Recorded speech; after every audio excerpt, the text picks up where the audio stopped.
Love versus arrange marriage वाली बहू का पहला बच्चा। मुझे कोई फालतू के बहाने नहीं सुनने समर। मुझे नहीं पता कि तुम ये कैसे करोगे, लेकिन तुम्हें मुझसे शादी करनी ही होगी। अगर तुमने मुझे धोखा देने की या शादी से पीछे हटने की कोशिश की ना, तो याद रखना मैं सीधा पुलिस स्टेशन जाऊंगी और तुम पर ऐसा पुलिस केस करूंगी कि तुम्हारी पूरी फैमिली कोर्ट के चक्कर काटती रह जाएगी। मैं तुम्हें ये आखिरी वार्निंग दे रही हूँ समर। मानवी तू पागल हो गई है क्या? Police case? यार तू समझने की कोशिश कर प्लीज। मैं अभी तुमसे शादी नहीं कर सकता।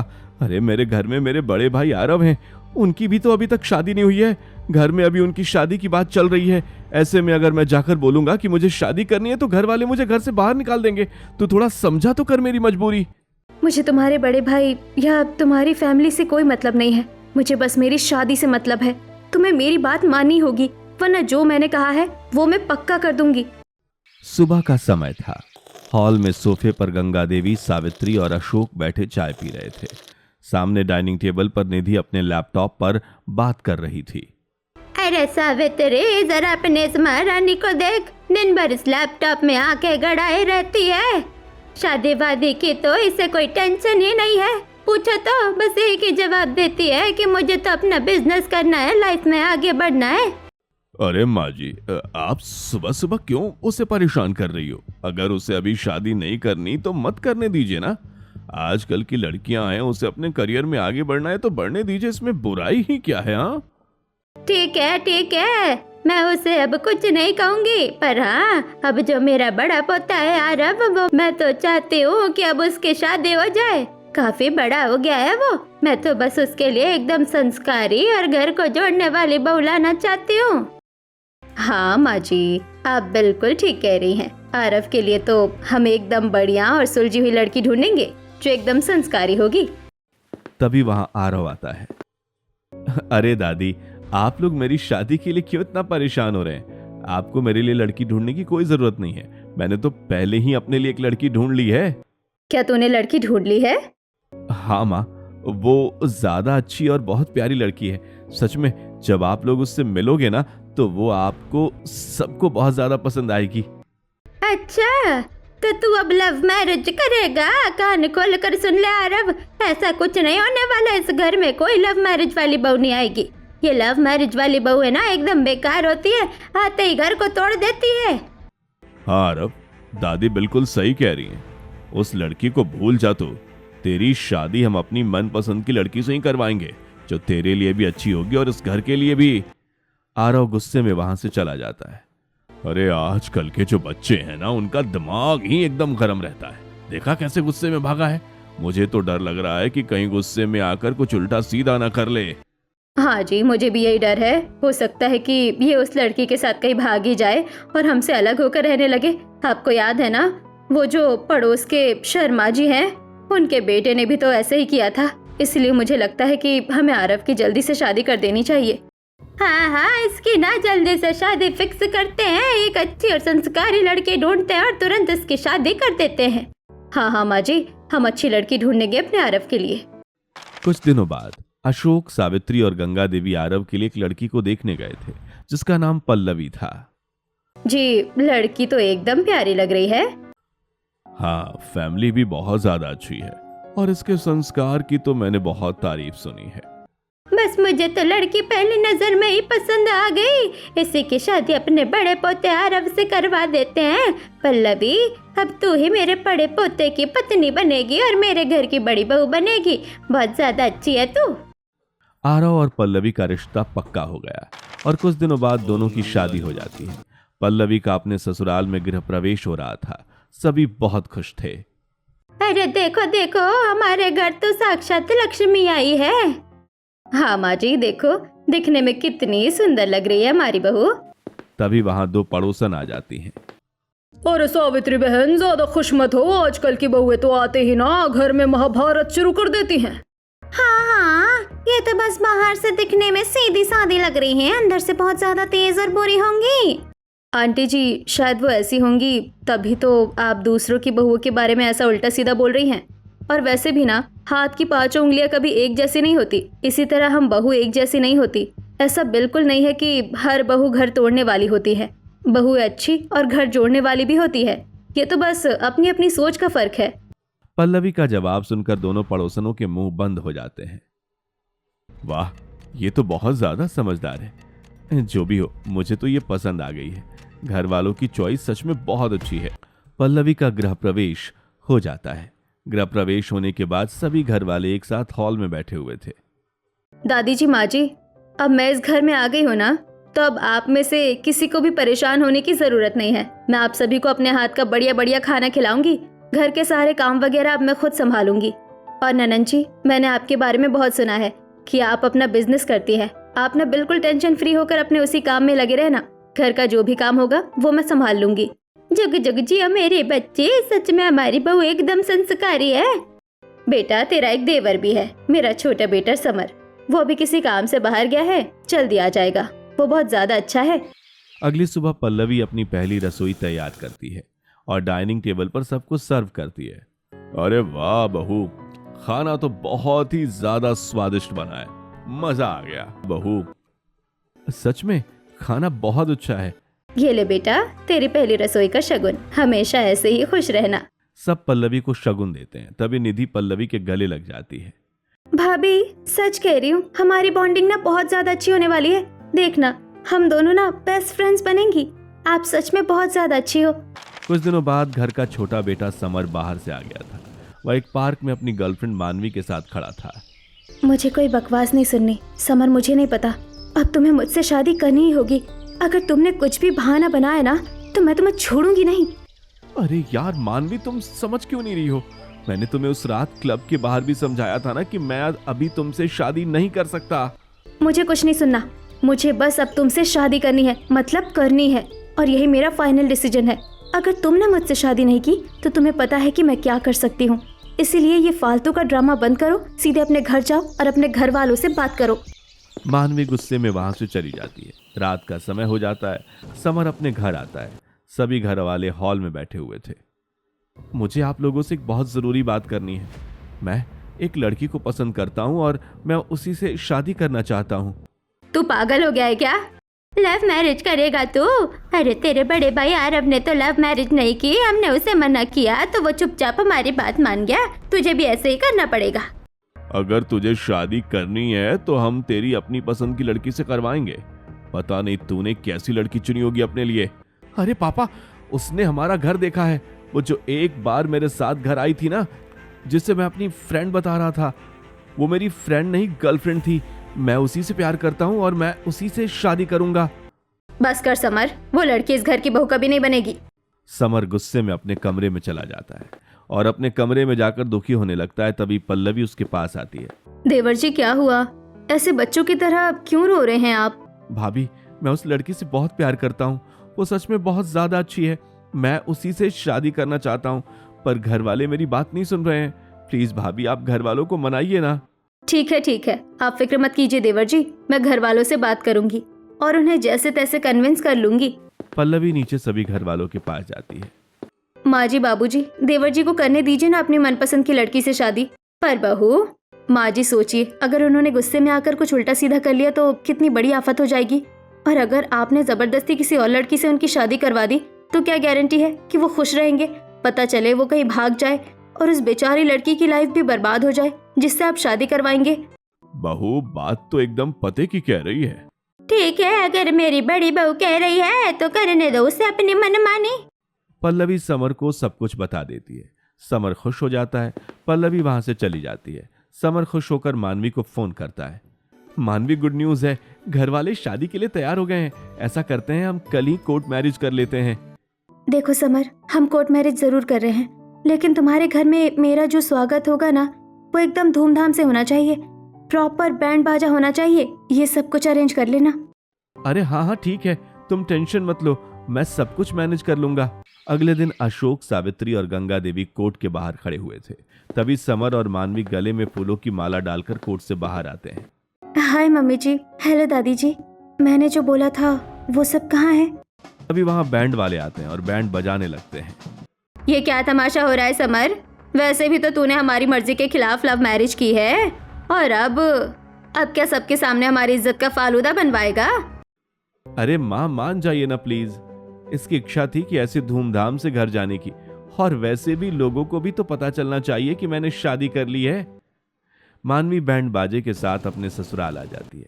रात का समय हो जाता है और मानवी और समर अपने कमरे में थे।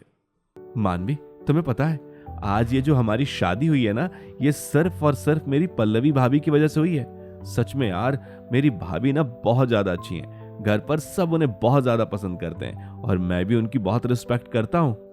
देखो देखो, ये कैसे अपनी भाभी की तारीफों के पुल बांध रहा है। क्या मैं इसके लिए कुछ नहीं हूँ? रात का समय हो जाता है। समर सो चुका था।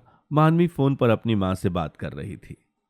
देख मानवी, तूने अपनी मनमानी तो कर ली, लेकिन अब ससुराल में अपनी इमेज बहुत अच्छी बनाना। और सुन, अगर तेरी जेठानी है ना, तो उससे सबसे ज्यादा अच्छा बनने की कोशिश करना, क्योंकि तूने लव मैरिज की है। तेरी एक छोटी सी गलती भी तुझ पर बहुत ज्यादा भारी पड़ जाएगी वहाँ। हाँ माँ, मैं समझ रही हूँ। इसीलिए सबके सामने एकदम परफेक्ट बहू बनने का ड्रामा करना। पीठ पीछे तो कुछ भी कर, उससे किसी को कोई फर्क नहीं पड़ता। बस सबके सामने तेरा व्यवहार एकदम अच्छा होना चाहिए।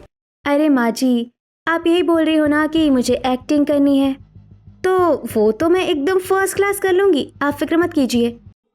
मानवी फोन काट देती है और सो जाती है। अगले दिन मानवी जल्दी उठती है और घर की साफ सफाई करती है। फिर नहाकर पूजा करती है और सबके लिए नाश्ता तैयार करती है। अरे सावित्री, देख रही है तू हमारी छोटी बहू को? हाँ माँ जी। तभी वहां पल्लवी आ जाती है, जो कि अभी अभी सोकर उठी थी।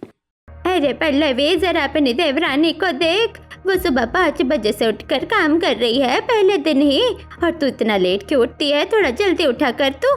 पर मुझे एक बात बताइए, घर में आरव, पापा जी और निधि सब 10-11 बजे तक ही तो ऑफिस के लिए निकलते हैं। मैं 7 बजे उठकर 9 बजे तक सबके लिए गर्मा गर्म नाश्ता बना देती हूँ। फिर जल्दी उठकर मैं क्या करूँगी? और वैसे भी मुझे रात में घर के सारे काम खत्म करते करते बहुत लेट हो जाता है, इसलिए मैं थोड़ा लेट उठती हूँ। आजकल की लड़कियों के पास काम न करने के सब बहाने होते हैं। कुछ देर बाद पल्लवी किचन में खाना बना रही थी। सावित्री और गंगा देवी किचन के बाहर खड़े होकर सब देख रही थी। तभी मानवी दौड़कर किचन में आती है। अरे अरे जेठानी जी, ये आप क्या कर रही हैं? लाइए, मुझे दीजिए, मैं करती हूँ ये सब। आप जाकर आराम कर लीजिए ना, प्लीज जाइए ना आप। माँ जी, देख रही है आप, छोटी बहू का दिल कितना साफ है। हाँ सावित्री, छोटी बहू सच में बहुत अच्छी है। रात में मानवी सावित्री के कमरे में जाती है और उनके पैर दबाने लगती है। फिर वो गंगा देवी के कमरे में जाकर उनके पैर दबाती है। अरे छोटी बहू, तो अभी तक सोई नहीं? दिन भर काम करके थक गई होगी, जा जाकर सो जा। दादी जी, जब तक आपको आराम नहीं मिलता मैं कैसे सो सकती हूँ? मेरा तो फर्ज है आपकी सेवा करना। एक मेरी बड़ी बहू है जो काम खत्म होते ही अपने कमरे में जाकर सो जाती है। उसे जरा भी शर्म नहीं आती कि बुढ़िया दादी के थोड़े हाथ पैर ही दबा दे।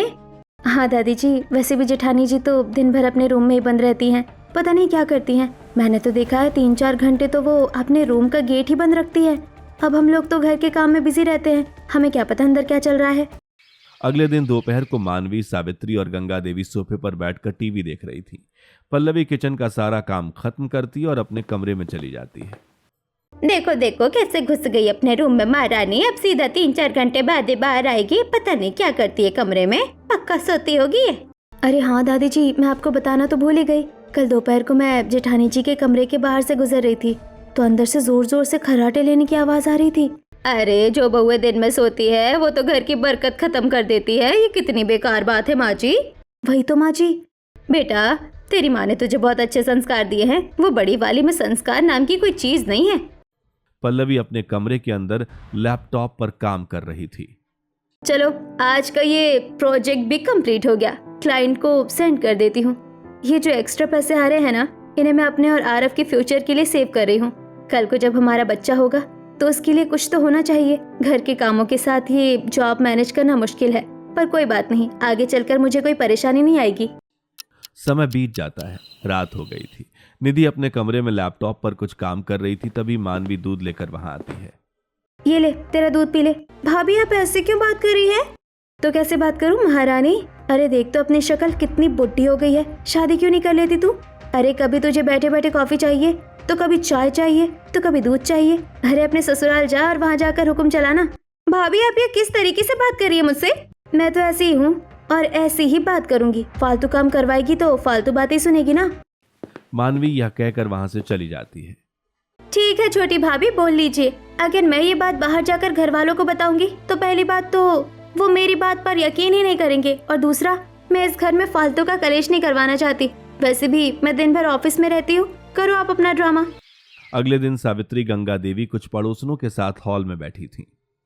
अरे सावित्री, तेरी छोटी बहू तो एकदम चांद का टुकड़ा है।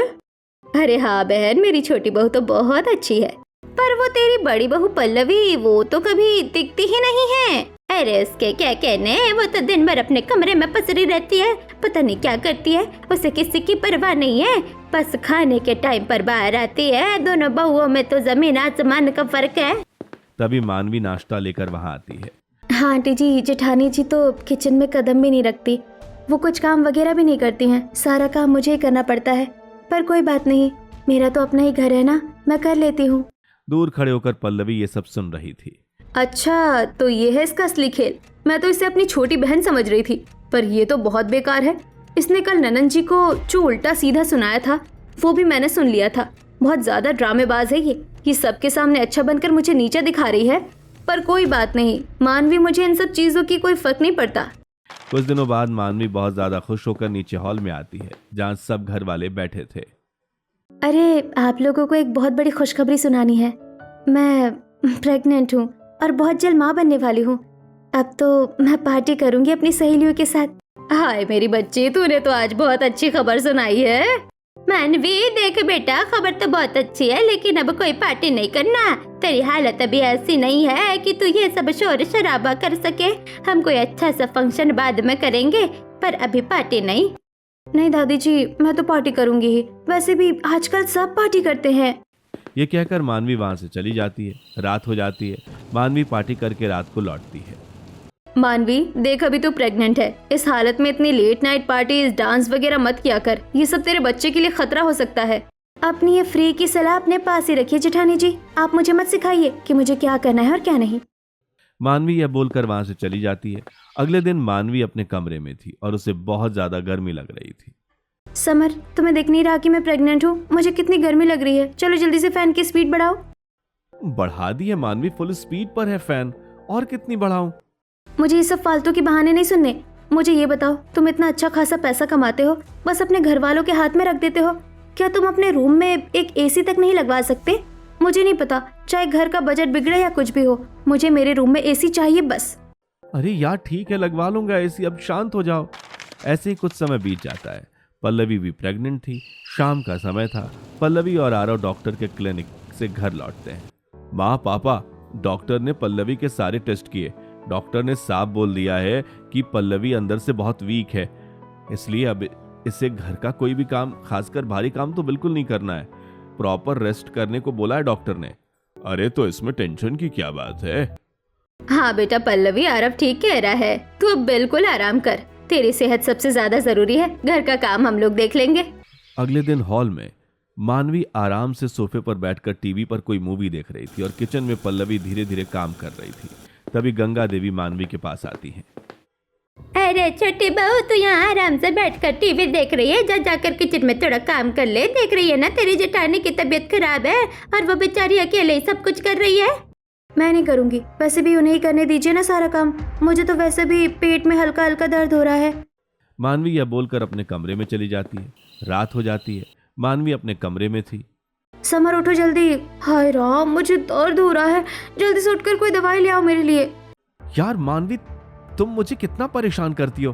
तुम्हें पता है ना कि मैं दिन भर ऑफिस में रहता हूँ। रात को तो आराम से सोने दिया करो। रात भर तुम लाउड म्यूजिक बजाती हो, कहीं टीवी देखती हो। अब तुम्हें दर्द हो रहा है तो अब मैं क्या करूं? और वैसे भी दवाई तुम खुद भी ले सकती हो ना, उस साइड वाले बॉक्स में रखी है, तो ले लो ना उठकर। मुझे परेशान करने की क्या जरूरत है? तुम कितने पत्थर दिल हो समर, मैं तुम्हारे बच्चे की माँ बनने वाली हूँ और तुम्हें अपनी नींद की पड़ी है। मानवी समर को ही उल्टा सीधा सुनाने लगती है। दूसरी तरफ पल्लवी और आरव अपने कमरे में सो रहे थे। पल्लवी को भी पेट में बहुत तेज दर्द हो रहा था। आरव दिन भर ऑफिस में काम से थक जाते हैं, उन्हें जगाना ठीक नहीं है। पल्लवी धीरे से पानी की बोतल और अपनी दवाई लेती और चुपचाप दवाई खाती और सो जाती है। ऐसे ही कुछ महीने बीत जाते हैं। मानवी हॉस्पिटल में एडमिट थी। मानवी की डिलीवरी हो गई थी और उसे एक बेटा हुआ था। देखो देखो, हमारे घर में चिराग आ गया। अरे देखो, ये तो मेरा परपोता है, कितना प्यारा लग रहा है, एकदम अपने पापा समर पर गया है ये तो। अब एक और बहू है, उसको भी पक्का ना अब लड़का ही होगा, देखना। मेरे तो दो दो पर पोते हो जाएंगे इस घर में। अरे नहीं दादी जी, उनको ना लड़का थोड़ी होगा, उनको तो पक्का लड़की ही होगी, आप देख लेना। कुछ दिनों बाद मानवी को हॉस्पिटल से डिस्चार्ज मिल जाता है। माँ जी सुनिए, मैं ऐसे चुपचाप सिंपल तरीके से घर नहीं जाने वाली। मुझे लड़का हुआ है तो स्वागत एकदम ग्रैंड होना चाहिए, प्रॉपर डीजे और बैंड बाजा होना चाहिए, पूरे मोहल्ले को पता चलना चाहिए कि मुझे लड़का हुआ है। अरे नहीं नहीं बेटा, ये ताम झाम वगैरह भी नहीं, बच्चा भी बहुत छोटा है, शोर शराबे से ये डर जाएगा। मुझे कुछ नहीं सुनना, मुझे मेरा बैंड बाजा चाहिए, मतलब चाहिए। समर, तुमने बैंड वाले को फोन किया ना? समर मजबूरी में बैंड वाले को बुलाता है और मानवी बैंड के साथ अपने बच्चे को लेकर घर आती है। अरे वाह सावित्री, लड़का हुआ है, बहुत बहुत बधाई हो। अरे छोटी बहू तो बहुत लगी निकली। अब जो बड़ी वाली बहू है पल्लवी, उसको भी लड़का हो जाए तो घर में दो दो भाई आ जाएंगे। आंटी जी, जेठानी जी के नसीब में लड़का होना नहीं लिखा, क्योंकि वो मेरी तरह लकी नहीं है। कुछ समय बाद पल्लवी की भी डिलीवरी हो जाती है। वो हॉस्पिटल में थी, उसे लड़की हुई थी। अरे वाह जेठानी जी, मैंने तो पहले ही बोला था कि आपको तो पक्का लड़की ही होगी। देखा, मेरी बात सच हो गई ना। मैं तो बहुत ज्यादा लकी हूँ, मुझे तो लड़का हुआ है। अरे ये क्या, मैंने तो तमन्ना मांगी थी कि दूसरा भी लड़का ही होगा, दोनों भाई भाई खेलेंगे, लेकिन ये तो लड़की हो गई। अरे दादी, ये आप क्या बोल रही है? क्या लड़का लड़की लगा रखा है आपने? दोनों एक ही तो होते हैं। और वैसे भी मैं तो अपनी छोटी सी भतीजी को देखकर बहुत ज्यादा खुश हूँ। कुछ दिन बाद पल्लवी को हॉस्पिटल से डिस्चार्ज मिल जाता है। माँ जी, आरफ, देखिए आप लोग घर पर कोई भी बैंड बाजा या डीजे वगैरह मत करवाइएगा। मेरी बच्ची भी बहुत छोटी है, उसे ये सब शोर शराबा बिल्कुल बर्दाश्त नहीं होगा। पल्लवी अपने परिवार के साथ घर आ जाती है। मोहल्ले की औरतें उसे देखने के लिए पहले से ही खड़ी थी। अरे देखो, इसे तो लड़की हुई है, अगर लड़का हो जाता तो कितना अच्छा रहता। हाँ आंटी जी, मैं तो सच में बहुत भाग्यशाली हूँ जो मुझे पहले ही लड़का हो गया। मैं तो बहुत खुश हूँ। दुनिया कुछ भी बोले, मुझे उन लोगों से कुछ नहीं करना, लेकिन मैं तो बहुत खुश हूँ कि मेरे घर लक्ष्मी आई है। पल्लवी खुश होकर अंदर चली जाती है। अगले दिन हॉल में मानवी, अशोक, सावित्री और गंगा देवी एक साथ बैठे हुए थे। माँ जी, दादी जी, मैंने ना एक बात सुनी है। कहते हैं कि जिनको पहली लड़की होती है ना, वो औरतें घर के लिए अच्छी नहीं होती, वो घर को बर्बाद कर देती है। हाँ छोटी बहू, तू ठीक कह रही है। अगर हमारा एक और पोता आ जाता तो कितना अच्छा लगता, घर में रौनक आ जाती। दो तो पोते खेलते, लेकिन नहीं, ये तो पोती आ गई। ऐसे ही सब आपस में बातें करते हैं। रात का समय हो जाता है। मानवी फोन पर अपनी सहेली से बातें कर रही थी और उसका बच्चा जोर जोर से रो रहा था। समर उठो। अरे इसको संभालो ना, मुझे अपनी सहेली से कुछ बहुत जरूरी बात करनी है। ये रो रो कर मेरा सिर दुखा रहा है, इसे चुप कराओ। समर जल्दी उठता है और अपने बच्चे को शांत कराता है। वहीं पल्लवी अपने कमरे में अपनी बेटी से बात कर रही थी। मेरी प्यारी गुड़िया, तू बस जल्दी से बड़ी हो जा। देखना, मैं तुझे खूब पढ़ाऊंगी, मैं तुझे एक बहुत बड़ी डॉक्टर बनाऊंगी। तू अपनी लाइफ में बहुत आगे बढ़ेगी और इस घर का नाम रोशन करेगी। ये दुनिया कुछ भी कहे, पर तू मेरी जान है। अगले दिन सुबह हॉल में सावित्री, गंगा देवी और अशोक बैठे चाय पी रहे थे। मानवी सोफे पर अपने बच्चे को लिए हुई बैठी थी। तभी वहां समर आता है। लो, इसे पकड़ो समर, इसने अभी अभी टॉयलेट कर लिया है, इसका डायपर पूरा गीला हो गया है। जाओ जल्दी से इसको डायपर चेंज करो। मैं ऑफिस के लिए लेट हो रहा हूँ, मेरी जरूरी मीटिंग है, तुम इसे खुद ही संभालो ना। अरे तो तुमसे एक छोटा सा काम नहीं होता क्या? तुम इसके बाप नहीं हो क्या? थोड़ा संभाल लो ना इसे। मैं तो इसे दिन भर संभाल संभाल कर पागल हो जाती हूँ। तुम ही चेंज करो इसका डायपर। समर को सबके सामने बहुत ज्यादा बेइज्जती फील होती है। वो बिना कुछ कहे बच्चे को लेकर वहां से चला जाता है। अगले दिन रात का समय था। मानवी अपने बेड पर लेटी हुई थी और समर उसके पैर दबा रहा था। अरे समर, थोड़ा ठीक से दबाओ ना, मेरे पैर में बहुत दर्द हो रहा है। दिन भर ना मैं बस इसी में लगी रहती हूँ। कहीं इसे टॉयलेट करवाना है, कहीं इसकी मालिश करनी है। मैं ना एकदम थक गई हूँ। तभी सावित्री, अशोक और गंगा देवी अपने पोते को देखने के लिए वहां आते हैं। घर वालों को देखकर समर मानवी के पैर दबाना बंद कर देता है।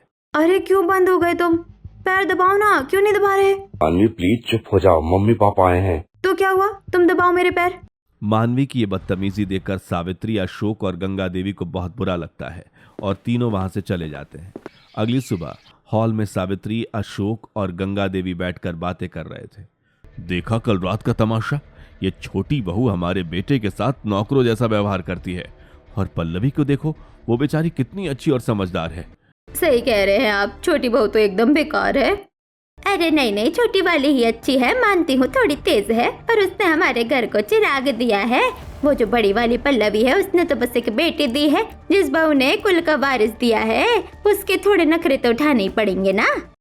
तभी निधि वहां आ जाती है। उसने गंगा देवी की बात सुन ली थी। क्या आप लोग 24 घंटे लड़का लड़की करते रहते हैं? जो औरत आपके बेटे को नौकर समझती है, घर में कलेश करती है, वो सिर्फ इसलिए अच्छी हो गई क्योंकि उसने लड़का पैदा किया है। और बड़ी भाभी जो इस घर को जोड़ कर रख रही है वो बेकार है क्योंकि उन्हें बेटी हुई है। आप लोग बहुत ज्यादा भेदभाव करते हैं। ये सोच बिल्कुल अच्छी नहीं है। निधि ये बोलकर वहां से चली जाती है। अगले दिन शाम का समय था।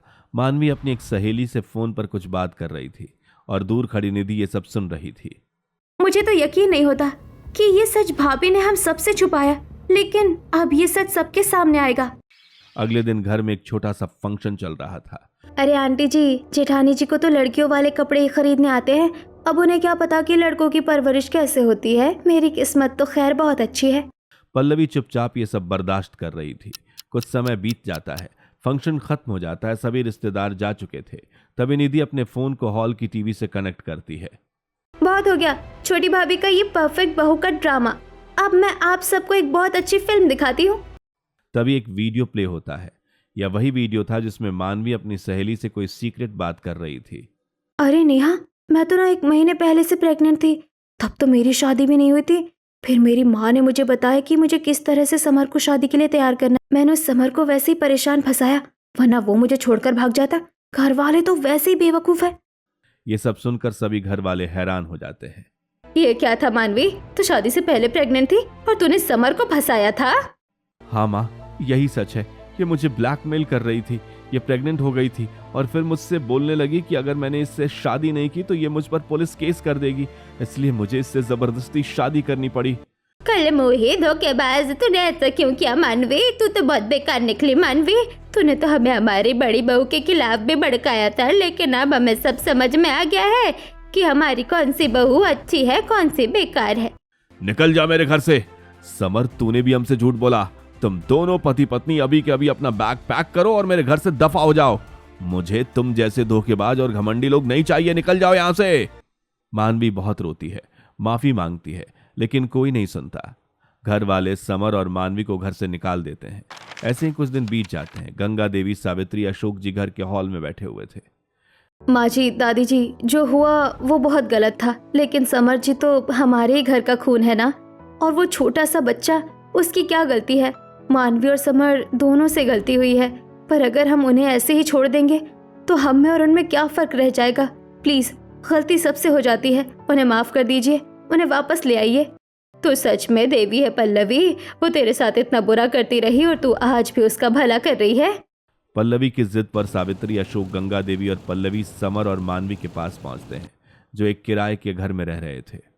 तेरी जेठानी ने हमें समझाया है और उसी के कहने पर हम तुम्हें लेने आए हैं, वरना हम तो तुम्हारी शक्ल भी नहीं देखने वाले थे। चलो घर। जेठानी जी, मुझे माफ कर दीजिए। हाँ, गलती मेरी है। मैं इस घर में सबसे अच्छा बनने की कोशिश कर रही थी, पर गलती सिर्फ मेरी नहीं, मेरी माँ की भी है। वही मुझे भड़काती थी, ऐसा करना वैसा करना। मुझे नहीं पता था कि इन सब झूठे ड्रामों में मेरा खुद का घर टूट जाएगा। जेठानी जी, आप सच में बहुत ज़्यादा अच्छी हो। मैंने आपको हमेशा नीचा दिखाया, पर आपने मुझे सबसे बुरे वक्त में सपोर्ट किया। मुझे माफ़ कर दीजिए। कोई बात नहीं मानवी, जो हुआ आप उसे यही ख़त्म करो। मैंने तुम्हें दिल से माफ़ कर दिया, लेकिन याद रखना, जो दूसरों के लिए गड्ढा खोदता है ना, वो एक दिन उसी गड्ढे में गिर जाता है। चलो अब आओ, गले मिलो। दोस्तों, आपके अनुसार लव मैरिज ज्यादा सफल होती है या अरेंज मैरिज? आपने अपने आसपास किस तरह की शादी को ज्यादा खुशहाल और सफल देखा है? अपनी राय कमेंट में जरूर बताइए।